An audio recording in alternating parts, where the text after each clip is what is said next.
네, 드디어 봄이 기다려지고 기대되는 오늘 3월에 들어섰습니다. 이제 또 학년이 올라가시는 분들도 계시고 또 원했던 직장에 또 들어가시는 분도 계실 것이고 또 이직을 하시는 분도 계시고 졸업을 하는 분들도 계실 텐데 어떤 것이든 간에 또 우리 모두에게 새로운 시작을 알려주는 것 같다는 느낌 듣습니다. 그러면서 이제 여러 기대감을 가지고 여러분들 살고 계실 텐데 그러면서도 한편으로는 또 내가 지금 2달을 달려오면서 내가 계획한 대로 잘 가고 있는지 또 의문을 들기도 할 것 같아요. 그러면서 저 또한 한편으로 내가 지금까지 내 힘으로 살고 있는지 하나님 주시는 힘으로 살고 있는지 내가 소망을 궁극적으로 내가 어디에 지금 두고 살아가고 있는가라는 생각을 문득문득 하게 되었던 것 같습니다. 내가 어디에 뿌리를 내리고 살아가고 있는가. 저 무성한 저 잎을 낼 저 나무들은 저렇게 대지에 뿌리를 깊이 내리고 있는데 나는 내 뿌리를 어디에 내리고 살고 있는가. 나는 제대로 된 뿌리에 내 삶을 내리고 있는가 하는 의문을 던지게 됩니다. 봄을 기대하게 되는 꽃들을 사진을 보면은 저렇게 아름답게 내가 지금 피어날 준비를 하고 있는가 궁금해진다라는 것이죠. 우리 청년과 밥을 먹으면서 말씀을 나누는데 청년이 나누어준 말씀이 골로새서 2장 6, 7절 말씀이었어요. 이걸 연말에 받았다면서 이 말씀이 나오더라고요. 그리스도 예수를 너희가 주로 받았으니 그 안에서 행하되 그 안에 뿌리를 박으라고 나오더라고요. 예수님께 뿌리를 박으라고 골로새서에서 바울이 골로새 교회 성도들에게 권면을 분명히 하고 있잖아요.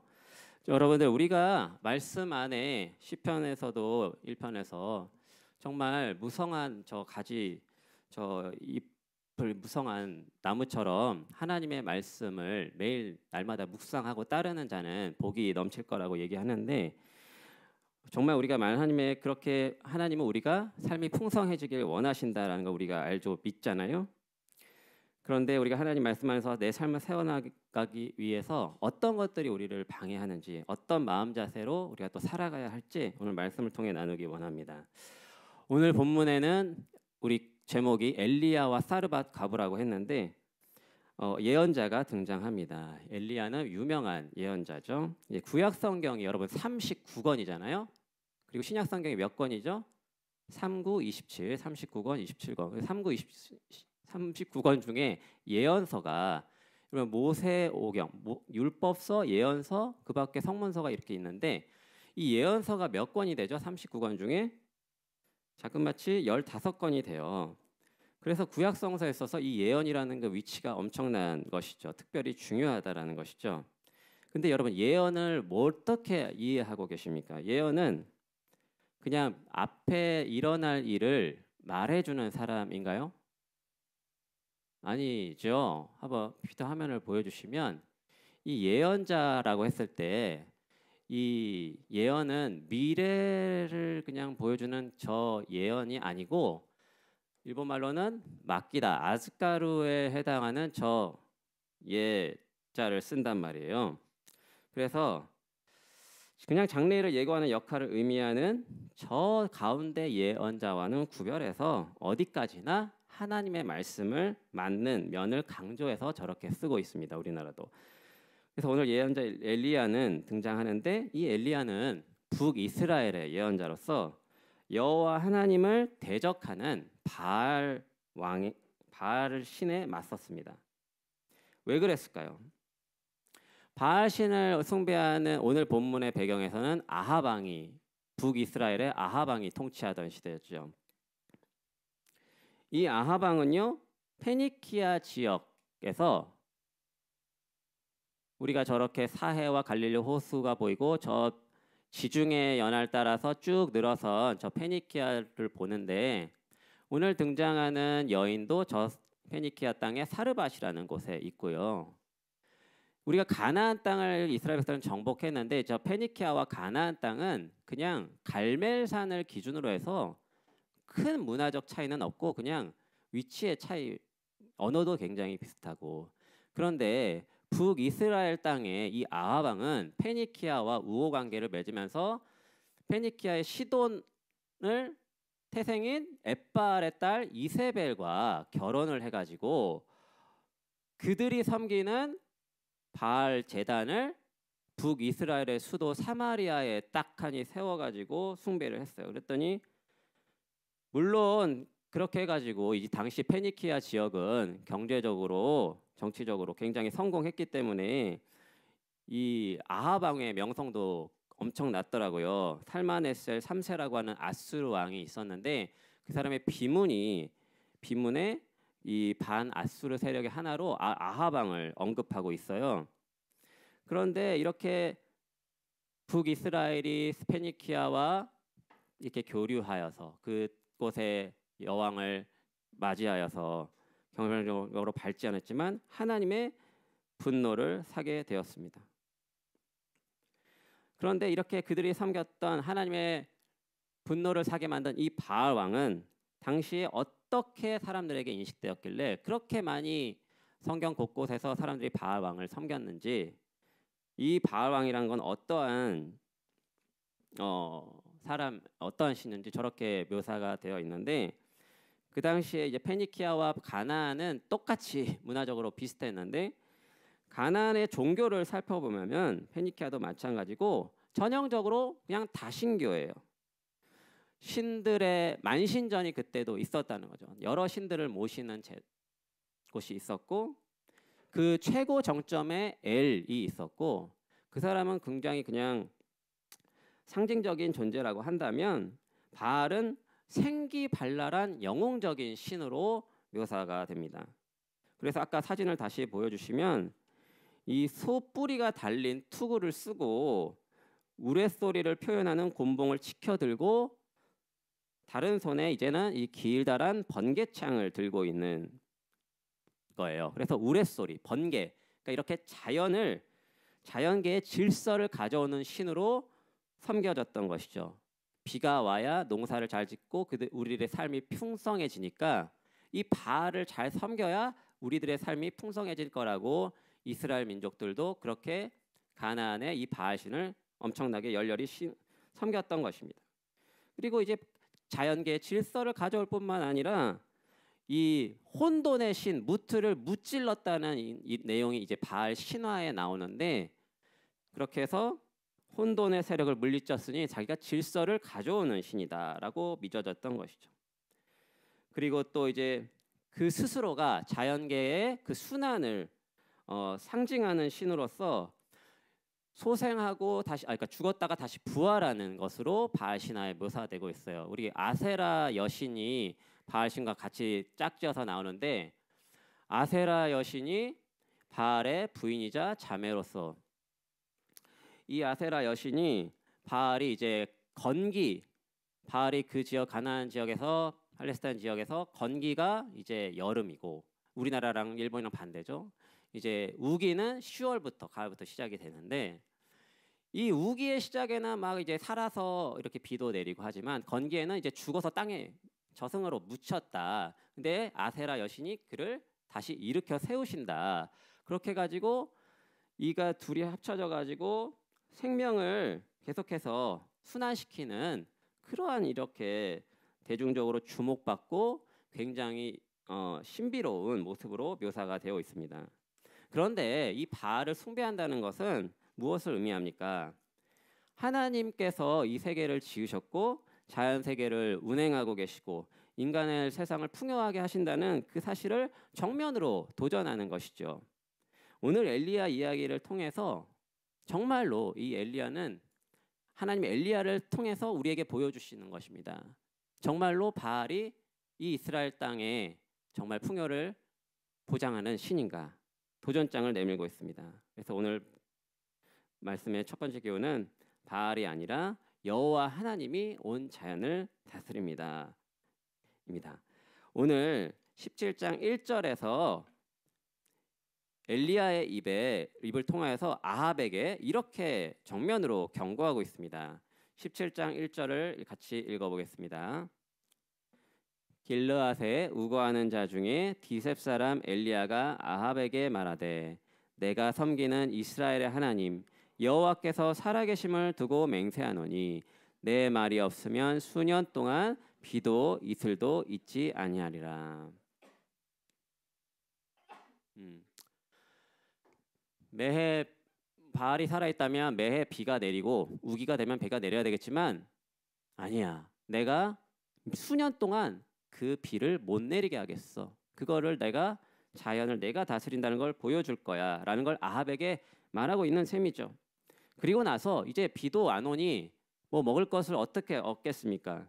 그래서 하나님께서는 자신의 예언자 이 엘리야를 돌봐주세요. 근데 재밌습니다. 동쪽으로 가서 요단 강이 큰 강이 아닌 조그만한 시냇가, 그리 시냇가로 보내세요. 하늘에서 비가 내리지 않으면 절대 물을 얻을 수 없는, 어디 연결도 안 돼 있어서 그 물이 떨어지면 그냥 고갈이 되는 그 조그마한 시냇가로 불러내셔서 거기서 까마귀가 먹여다 주는 음식에 의존해서 살게 하신 것입니다. 까마귀가요 아침마다 저녁마다 떡과 고기를 엘리야에게 가져다 줘서 엘리야를 굶어 죽지 않게 해줬어요. 근데 그 시냇가는 이제 비가 안 오니까 이제는 말라버렸고요. 하나님은 그리고 나서 이 엘리야를 어디로 보내시냐면은 아까 본 페니키아 적의 시돈 땅에 속한 사르밧으로 보내세요. 시돈 땅에 사르밧으로 보내시는데 이방 땅이죠. 그것도 과부의 집으로 보내십니다. 여러분 과부라고 하면은 너무나 사회적으로 가장 보호받아야 될 계층이죠. 그 당시에는 정말 극빈층이었습니다. 아니 좀 풍성한 곳에 가서 잘 사는 곳에 가서 좀 잘 얻어먹게 해주시면 좋은데 아주 가난한 과부의 집에 갔단 말이에요. 그래서 영화 같은 장면이 연출이 됩니다. 많고 많은 집 중에 아주 비천한 이방 여인 과부에게 엘리야를 보내셔서 이 과부의 집에 가니까 지금 이 과부는 당장 오늘 먹고 죽을 양식만 남겨놓고 있었어요. 그런데도 이 엘리야는요 과부에게 가서 물을 좀 가져달라고 와서 한 잔 마시고는 내 손에 떡 한 조각을 내게로 가져오라라고 하죠. 그러자 과부는 나는 떡이 없고 다만 통에 가루 한 움큼 그리고 그리고 기름 조금 들어 있는 거 그거밖에 없습니다. 내가 나뭇가지 2개를 주워다가 이걸로 마지막으로 내 아들과 함께 요리해 먹고 나는 이제 뭐 죽을 수밖에 없는 그 애는 죽게 될 것입니다. 그런데 엘리야가 이렇게 얘기하죠. 두려워하지 말고 가서 내 말대로 하려니와 먼저 그것으로 나를 위해서 음식을 만들어라. 이렇게 엘리야도 얘기했지만 이 얼마나 민망합니까? 과부의 집에 가서 이제 죽을 수밖에 없는 양식밖에 안 남은 얼마 남지 않은 사람에게 음식을 해달라고 그렇게 얘기하는 거예요. 엘리야는 이 비참한 과부에게 동정하는 것이 아니라 도리어 하나님의 말씀으로 지금 강하게 권면하고 있는 것이죠. 이 여인은 얼마나 황당했을까요? 그렇지만은 두려워하지 말라라고 하죠. 두려워하지 말라. 13절 말씀에 엘리야가 그에게 이르되 두려워하지 말라 하세요. 먼저 너의 것을 나에게 주라라는 것입니다. 상식적으로 이해 안 되는 상황이긴 하지만 하나님의 말씀이 그러니까 너는 그것에 순종해라라고 말을 하는 것입니다. 먼저 하나님께 드리는 마음으로 내게 떡 1개를 만들어 갖다 주어라는 것입니다. 여러분 우리는 때로 이해가 안 되는 상황 속에서 하나님이 먼저 나의 일을 해라, 내가 명하는 것을 해라라는 그 음성을 들을 때가 있습니다. 그런데 우리는 먼저 하게 되면 내가 그냥 죽을까 봐 두려워하죠. 하나님의 나라를 주님께서 먼저 구하라고 했는데 우리는 그렇게 하는 것을 두려워합니다. 이 세상에서 뒤처지는 것이 아닌가? 희생당하는 것이 아닌가? 내 삶이 초라해지고 끝나고 끝장나는 것 아닌가? 막연하게 두려워한다는 것입니다. 그래서 이 세상의 조건들을 다 갖추고 나서 하나님이 채워주시면 그때 하나님의 말씀을 듣겠다. 그때 하나님의 일을 좀 해보겠다. 그때 하나님을 찾겠다고 해요. 그런데 오늘 이 엘리야는 이 사르밧 과부에게 도전하는 거예요. 너의 상황을 너무나 눈에 떡하니 보이듯이 알지만 그럼에도 불구하고 먼저 나를 위해 음식을 만들 수 있겠느냐. 이해 안 되지만 하나님의 말씀이라서 네가 순종할 수 있겠느냐. 이 여인에게는 믿음이 그래도 있었기 때문에 이렇게 하나님께서 이방 여인이지만 보내셔서 이렇게 도전하는 것이죠. 그러면서 엘리야는 약속합니다. 이스라엘의 하나님 여호와의 말씀이 14절 말씀에 자막을 보여주시면 이스라엘 하나님 여호와의 말씀이 나 여호와가 비를 지면에 내리는 날까지 그 통의 가루가 떨어지지 아니하고 그 땅에 기름이 없어지지 아니할 것이다. 무슨 말입니까? 너의 삶이 내 손 안에 있다. 내가 책임진다.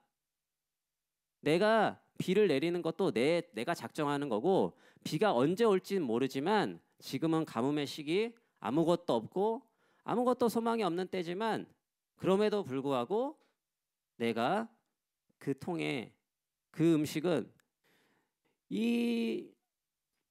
지금 이 시돈 땅은 이 지금 바알을 그 숭배하는 그 장소 중심지란 말이에요. 이 시돈 땅은. 근데 바알을 대적해서 아니다. 이렇게 너같이 연약하고 비천한 사람의 집에서 생명이 전혀 고갈되고 아무 빛이 없는 곳에서 나는 너에게 생명을 주고 빛을 보여주겠다라고 주님은 말씀하시는 것입니다.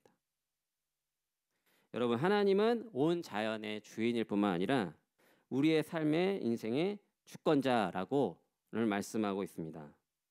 사르밧 과부는 이런 좀 당황스럽고 어이없는 도전적인 엘리야의 말을 그래도 하나님의 말씀으로 받았어요. 그래서 순종합니다. 이것은 하나님의 은혜지요. 과부는 정말 무슨 믿음이 있었는지 그 말에 순종합니다. 그리고 정말 어떻게 됩니까? 엘리야와 그의 식구가 여러 날 먹었으나 엘리야를 통해서 하나님이 말씀하신 대로 통의 기름과 밀가루가 떨어지지 않았다라는 것입니다. 하나님의 기적을 이해되지 않지만 순종했을 때 기적을 경험했다라는 것입니다.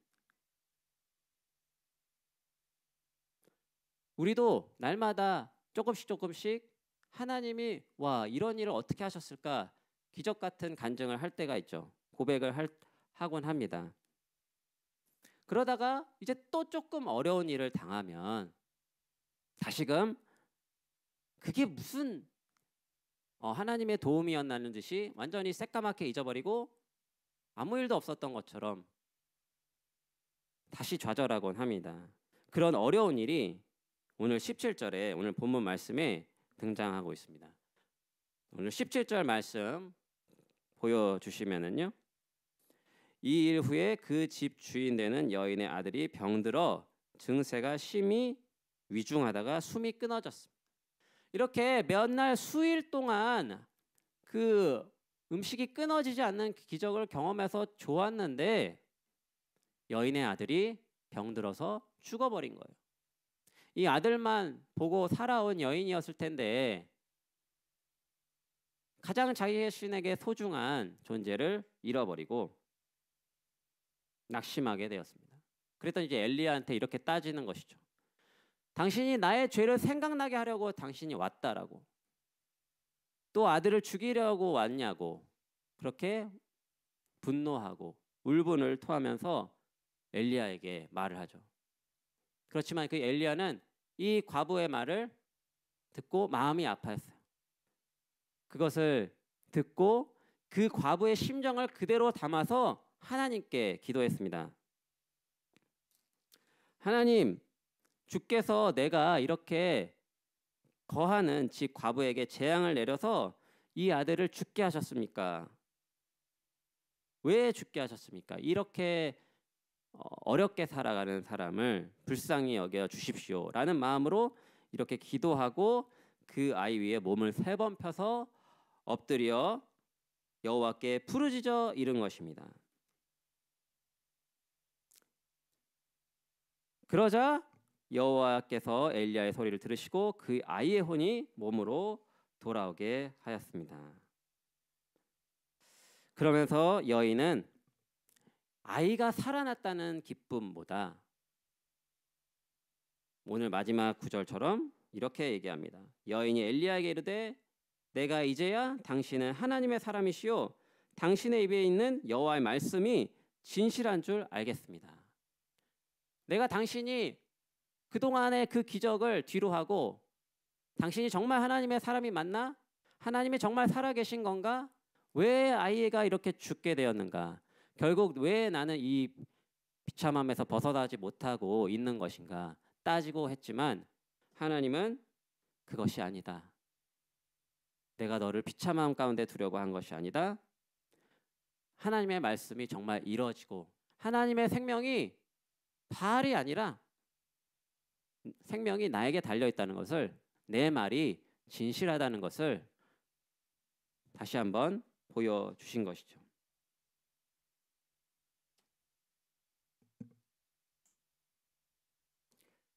이렇게 하나님께서는 우리의 믿음의 중간에 떨어졌을 때 우리가 포기하는 것을 원하지 않으시고요. 끝까지 주님을 신뢰하기를 원하신다라는 마음이 듭니다. 요셉의 경우도 마찬가지였습니다. 요셉이 정말 믿음을 계속해서 지켜나가는데도 계속해서 그는 감옥에 갇히고 형들에게 종으로 팔리고 또 막 쫓겨나가고 그렇게 되잖아요. 믿음을 지킨 결과 요셉은 늘 더 큰 어려움에 봉착을 하게 되거든요. 그래서 이 멘붕의 상태에 요셉이 있었다는 것을 시편 105편에서는 이렇게 기록하고 있죠. 시편 100편 5편에 요셉의 인생을 이렇게 축약해서 말하고 있습니다. 시편 105편 같이 읽어보겠습니다. 17절, 18, 19절입니다.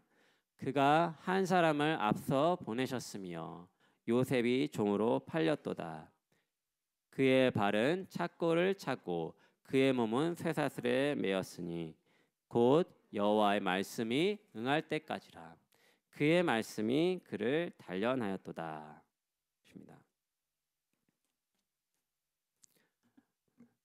하나님께서는요, 계속해서 하나님의 말씀을 응할 때까지 우리에게 시련을 주시고 또 그것이 그 기한이 언제쯤 닿을지 모르지만 그것이 말씀이 이루어지는 것을 우리로 하여금 볼 수 있게 해주셨습니다. 여호와의 말씀이 응할 때까지 요셉은 그 쇠사슬이 그의 혼을 꿰뚫어서 정말 혼비백산이 되었지만 말씀이 그를 단련하였다라고 성경은 이야기하고 있습니다.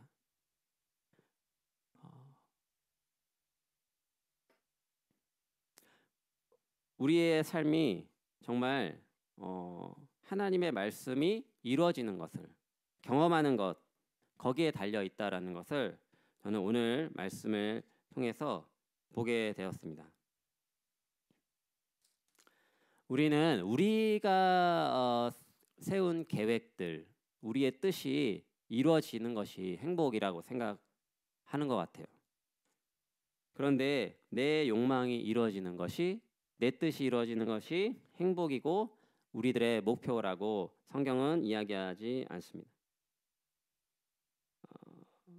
하나님이 우리에게 주시려는 그 깊은 행복은 그저 내가 내 목표를 세워서 내 삶을 잘 트레이닝하고 통제하면 얻어지는 것이 아니라는 것이죠. 바알을 우상으로 섬겼던 사람들은 자기 욕망을 바알에게 투영해서 살았던 것이고 이스라엘 백성들도 거기에 넘어졌죠. 오늘 우리도 그런 유혹을 받습니다. 세상에서 이것이 정말 값지다고 하는 조건들이 있죠. 그것들을 우리가 따라가게끔 끊임없이 유혹하고 거기에 내 행복이 달려 있다라고 끊임없이 광고하고 우리에게 주입해요. 그래서 여러분들은 깨어서 정말 내가 하나님의 말씀을 살아가는 사람인가? 내가 남의 욕망에 동의하고 타자의 욕망을 내 욕망으로 삼아서 내 부모님의 욕망인가? 다른 선배와 후배의 욕망인가? 내가 정말 원하는 것인가? 내가 우상을 섬기는 자인가? 정말 하나님의 선한 뜻을 품고 정말 내가 정말 순수하게 원하는 것을 따라가는 사람인가를 분별해야 된다라는 것입니다. 그때까지 하나님께서 우리를 가만두지 않으실 거예요. 우리를 닳고 믿음의 훈련을 계속해서 시키게 하실 것입니다. 마지막 남은 떡과 기름을 그것을 하나님께 바칠 수 있을 때까지 먼저 하나님께 드리는 연습을 계속해서 우리에게 시키실 거예요. 그래야지만 우리가 거기서 바알의 그 유혹과 세상의 유혹에서 벗어나서 정말 하나님 나라를 향해서 발디딜 수 있을 것이기 때문에 거기서 정말 하나님이 원하시는 우리를 향한 깊은 행복이 있는데 우리가 그거를 절대적으로 확신하지 않는 이상 우리는 하나님을 믿는다고 입으로는 고백하지만 우리가 우리의 삶을 통제하기 위해서 온갖 가진 수단을 다 써서 우리의 삶을 계획하고 그것이 행복이라고 생각하면서 살아갈 것입니다. 그런데 오늘 본문은 그냥 죽은 아들 살렸다라는 것이 아니라 정말 너의 삶을 풍성하게 하고 너에게 생명을 가져다 주는 것이 무엇이냐라고 묻고 있습니다. 우리가 우리의 삶을 통제하며 우리 자신의 주인 되어서 여전히 살아가고 있는가? 아니면 정말 하나님만이 나를 채우시고 하나님만이 공급하시는 것이 있습니다. 그것이 오늘 본문처럼 정말 신비스럽고 우리의 상상을 뛰어넘는 일이지만 나는 그것을 믿으며 그것을 알아가기 원합니다. 이렇게 우리가 고백하기를 주님 원하십니다. 우리를 그렇게 고백할 수 있고 나아가는 자로 빚어가실 것입니다. 하나님은요 이렇게 모든 것을 우리가 하나님께 걸고 나아가지 않으면 우리가 끝까지 나이 먹고 교회 왔다 갔다 하지만 여전히 하나님을 모르고 여기도 걸치고 세상도 바라보고 하나님도 바라보는 그저 그런 교회 그냥 멤버가 될 것이고요. 정말 엘리야처럼 하나님의 사람 맨 오브 갓으로 만드시길 주님 원하시는데 우리가 정말 그렇게 되기 위해서 하나님은 정말 내가 너에게 주는 말씀에 순종할 수 있겠냐? 너의 계획을 내려놓고 너의 계획을 너가 끌고 가는 것이 아니라 하나님께 맡기면서 하나님의 음성을 듣고 순종하는 그런 삶을 살아갈 수 있겠냐고 우리에게 도전하고 계십니다. 그 도전에 우리 사르밧 과부는 응답하였습니다. 우리가 모두 사르밧 과부입니다. 과부에게 그렇게 하셨듯이 하나님은 우리로 고백하게 하실 것입니다. 바알이 눈에 보이는 모든 것들을 주는 것 같지만 성경에 계시된 하나님이 참 살아계신 하나님이시고 우리의 삶을 책임지시는 아버지시다. 그 말씀을 붙들고 살아가는 자를 이 과부를 결코 놓지 않으셨듯이 결코 그러한 자를 먼저 구하는 자를 주님 결코 놓지 않으실 것이다 라는 것입니다. 오늘 그 믿음 가지고 그 하나님을 바라보고 올 한 해를 나아가는 저와 여러분 되면 좋겠습니다. 오늘 말씀을 가지고 찬양하면 좋겠습니다.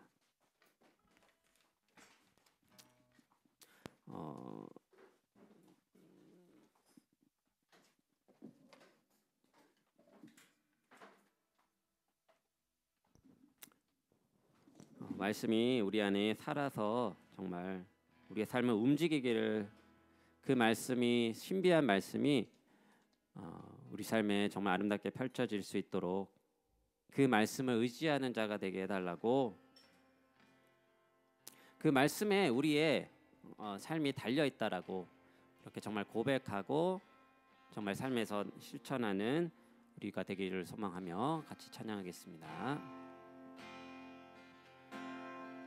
내 삶에 들어온 주님의 말씀이 내게 빛이 되시니 내 삶의 어두운 절망 가운데 소망 보게 하시네. 내 삶에 들어온 주님의 말씀이 나를 인도하시니 내 삶의 막막한 문제 가운데 주 뜻 보게 하시네. 말씀이 내게 역사하기를, 말씀이 내게 살아있기를, 하나님 말씀을 듣겠나이다. 주님의 음성을 듣겠나이다. 다시 한번 찬양하겠습니다. 내 삶에 들어온 주님의 말씀이 나를 인도하시니 내 삶의 막막한 문제 가운데 주 뜻 보게 하시네. 말씀이 내게 역사하기를, 말씀이 내게 살아있기를, 하나님 말씀을 듣겠나이다. 주님의 음성을 듣겠나이다. 말씀이 내게 역사하기를, 말씀이 내게 살아있기를, 하나님 말씀을 듣겠나이다. 주님의 음성을 듣겠나이다. 기도하면 좋겠습니다. 좋습니다. 하나님, 좀처럼 나의 마음이 하나님께 열리지 않을 때가 많이 있습니다. 하나님의 말씀은 정말 나를 살리는 것이고 나를 풍성하게 하기 위함인데, 주님께서 나의 삶을 풍성케 하기 위해서 오셨는데 고난 받으셨고 죽으시고 부활하셨고 나의 주님이 되어신데 여전히 나는 내가 나의 삶의 주인으로 살아갑니다. 그리하여 하나님의 말씀을 경험하지도 그 기적 같은 일을 날마다 간증하지도 않고 그저 그렇게 살아가고 있습니다. 주님, 우리를 불쌍히 여겨 주시옵소서. 하나님 아버지, 내 삶의 주인 되어 주시고 내 마음에 좌정하사 하나님을 입으로만 찬양하는 것이 아니라 주님의 말씀에 온전히 귀 기울여 듣고 순종하는 주님의 제자로 살아가게 도와 주시옵소서. 아버지, 그렇게 우리를 불쌍히 여겨주시고 다시 한번 당신의 말씀으로 충만케 하여 주시고 주의 영에 사로잡혀 하나님의 말씀을 기꺼이 따라가는 주님의 제자된 삶을 살게 해달라고 우리 같이 기도하시겠습니다. 살아계신 아버지 하나님, 그렇습니다. 하나님의 말씀이 우리 안에 온전히 살아 숨쉬고 하나님 그 말씀 가운데 하나님이 내가 당신을 따라가기를 소망하는데 하나님 아버지 주여 우리에게 불쌍히 여겨주시옵소서. 우리의 마음을 붙잡아 주시기를 기도합니다. 아버지 하나님 온전히 당신의 사랑을 도와주시옵소서. 아버지 하나님 내가 하나님의 그 마음을 알기 원합니다. 아버지 하나님 두렵고 떨림 가운데 아버지 의지하지 못하고 내 생각과 내 고집만 주님께 아뢰는 자가 되지 않도록 주님 도와주시옵소서. 우리 안에 똘똘 뭉쳐있는 하나님 우상을 하나님 내가 의지하는 모든 것들을 주님 보게 하시고 아버지 그것을 쳐 없애며 그것을 쪼개서 마저 부숴버릴 수 있도록 도와주시고 참 살아계신 하나님을 만나서 그 말씀이 내 삶 가운데 정말 이루어지는 것을 경험할 수 있도록 주님 도와주시옵소서. 아버지 하나님 우리에게 불쌍히 여겨주시옵소서. 하나님의 말씀 앞에 우리가 무릎 꿇고 있으니까 하나님 내 삶의 주인 되고 있으니까 하나님의 내 삶의 생명의 생사화복을 주관하시는 하나님이십니까? 아니면 내가 간구하는 돈과 명예와 힘과 권력이 하나님 나의 우상인 주인이 되고 있습니까? 하나님 아버지 내 속을 꿰뚫어 보시는 하나님 성령 하나님 지금 우리에게 말씀하여 주셔서 아버지 하나님 우리가 돌이키게 도와주시옵소서. 아버지 하나님 바알을 숭배하였던 아버지 여기에도 걸치고 저기에도 다리 걸쳤던 이스라엘 민족처럼 살아가지 않게 하여 주시옵소서. 겸손하게 하나님을 나의 주인으로 삼고 살아갈 수 있도록 주님 지혜를 주시고 일깨워 주시기를 기도합니다. 하나님 말씀이 살아 움직여서 나의 삶을 변화시키고 아버지 그렇게 내가 주님의 살아계심을 간증할 수 있는 자가 될 수 있도록 주님 역사하여 주시옵소서. 아버지 하나님 우리에게 그러한 용기와 지혜를 더하여 주시옵소서. 학교에서 직장에서 가정에서 하나님의 말씀을 조금이라도 실천하고 나아갈 수 있도록 주님 우리를 붙잡아 주시기를 기도합니다. 하나님 아버지 우리를 사랑하여 주옵소서. 마지막으로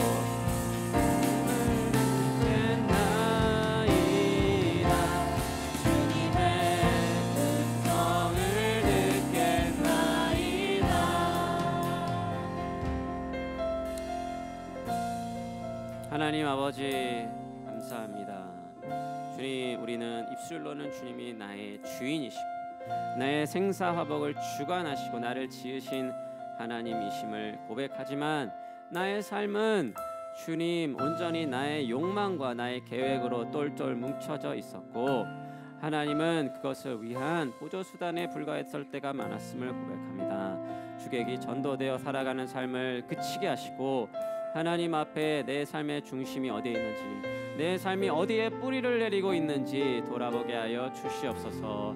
아버지 하나님의 말씀이 온전히 내 삶 가운데 아버지 일어나는 것을 간증하고 주변에 예수님을 하나님을 전하는 주님의 제자로 삼아 주시옵소서. 이를 위해서 우리 공동체가 서로를 격려하며 말씀 안에서 하나가 되게 하여 주시옵시고 서로가 서로에게 엘리야가 되며 과부가 되어서 아버지 하나님의 살아계심을 나누며 서로 기도할 수 있는 공동체 되게 하여 주시옵소서. 아버지 하나님 우리에게 정말 세상을 사랑하는 마음 나 자신 이웃을보다 나의 욕심을 채우고자 하는 마음들 너무나 가득함을 고백합니다. 아버지 하나님 내 것이 먼저이고 내가 잘 되는 것이 먼저인 것이 우리의 솔직한 모습입니다. 주님 그렇지만 주님은 먼저 하나님께 드리라고 하셨습니다. 먼저 그의 나라와 그의 의를 구하라고 하셨습니다. 하나님 아버지 그럴 때 주님께서 우리가 상상하지 못할 신비하고 비밀스러운 일로 우리의 삶을 채우신다고 약속하셨습니다. 주님 그 약속의 말씀 붙들고 나아가는 우리 되게 하여 주시옵소서. 우리가 서로를 위해 그렇게 도와주고 중보하는 사이가 되는 그런 공동체 되게 하여 주시옵소서. 감사드리옵고 이 모든 말씀 우리 주 예수님의 이름으로